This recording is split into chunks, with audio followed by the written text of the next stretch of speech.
Bom dia, boa tarde, boa noite. Eu sou André Sacramento, sou proponente desse projeto, Videocasts Pais Pretos. É uma série de 10 episódios.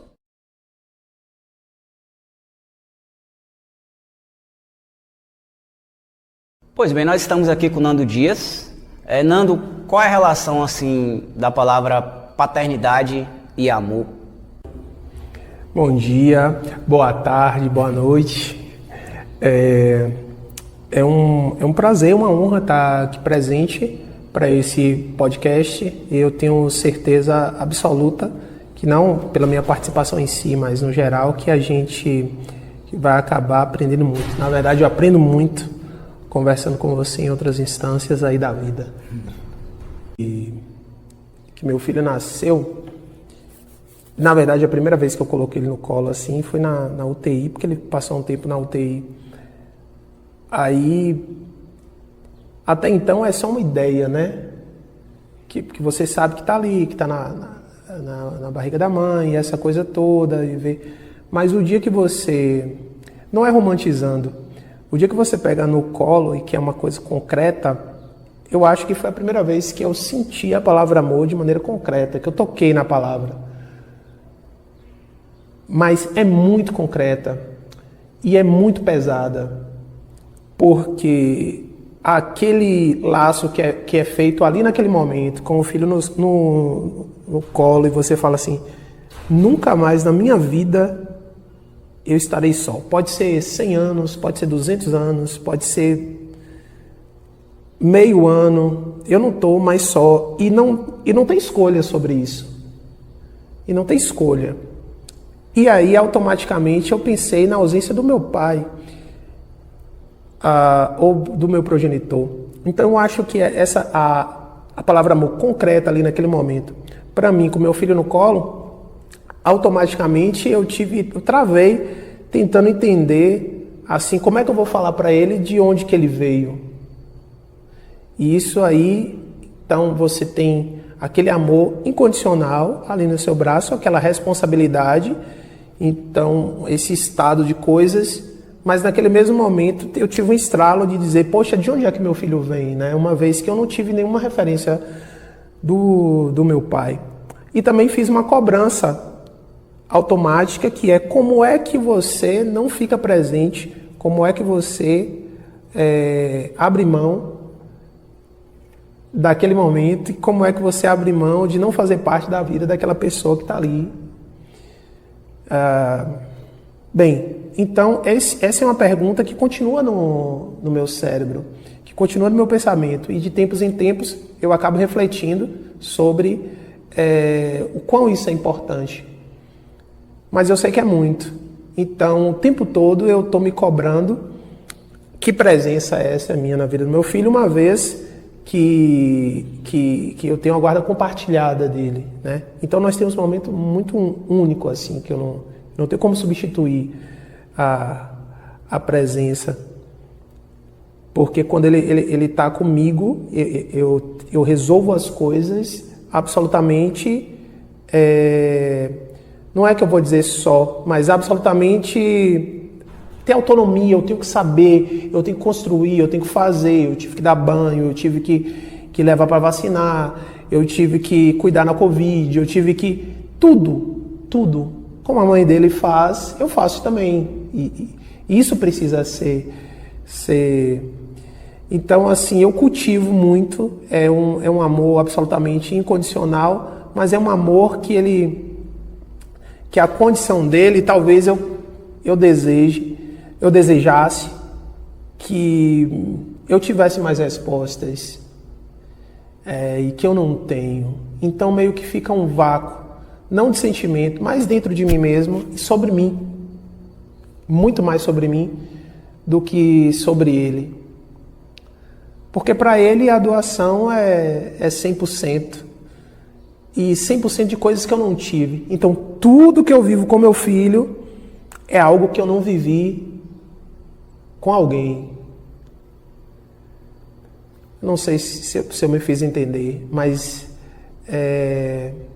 diariamente o meu filho sabe que eu amo.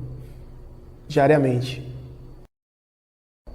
É muito difícil falar de amor assim com os nossos, né? Eu queria saber sobre essa palavra no seu seio familiar, assim, né? Com relação ao seu filho, se você já consegue expressar, assim, verbalmente que ama seu filho.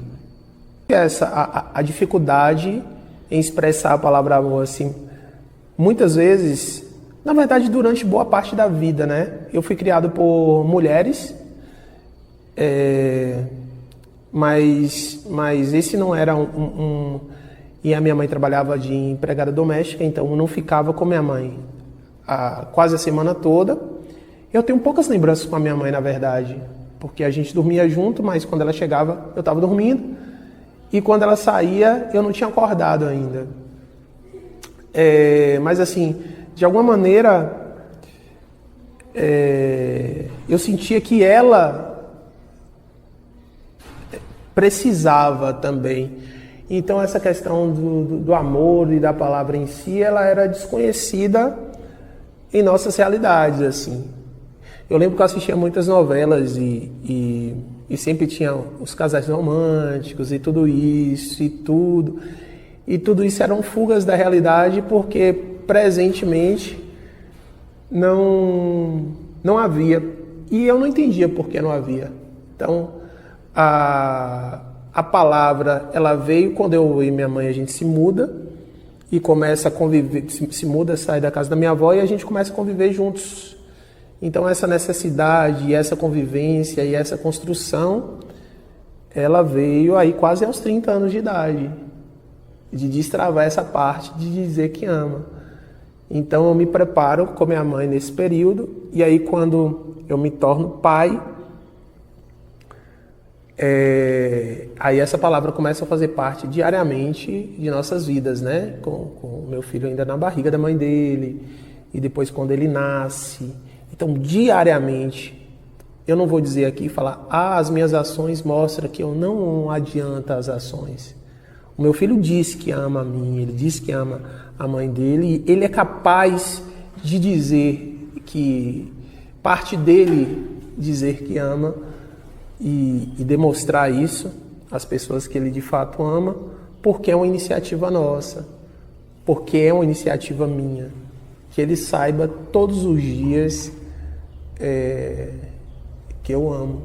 Eu acho que é uma das poucas coisas autorais que eu tenho na relação com meu filho, essa capacidade da demonstração de afeto, de carinho. Isso tem que ser demonstrado com o corpo, beijando ele, abraçando ele, dizendo que eu amo sempre no final das frases, quando tem uma orientação para fazer, quando tem uma bronca para dar, quando tem que elogiar, quando ele vai dormir, quando eu estou perto, ou mandando alguma mensagem, ele acordar, ou escrevendo no guarda-roupa dele de canetão.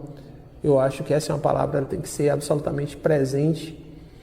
E agora ele já tem 13 anos e ele ainda não refuga ainda, ele não enjoou disso, ele sabe que faz parte da realidade dele, essa palavra. E aí é uma das poucas coisas que eu tenho orgulho, assim, que o meu ego fica, estou sendo um bom pai. E um dos poucos momentos é quando eu percebo que ele tem essa percepção.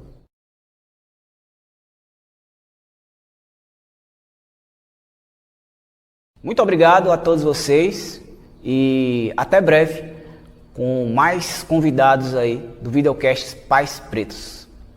Eu acho que essa construção, ela não para, e a cidade de Caetité, eu acho que todo mundo estava muito, assim, precisando, principalmente a gente, né? Pais pretos, homens que têm tanta dificuldade, mas que a gente precisa fazer essa via dupla, que é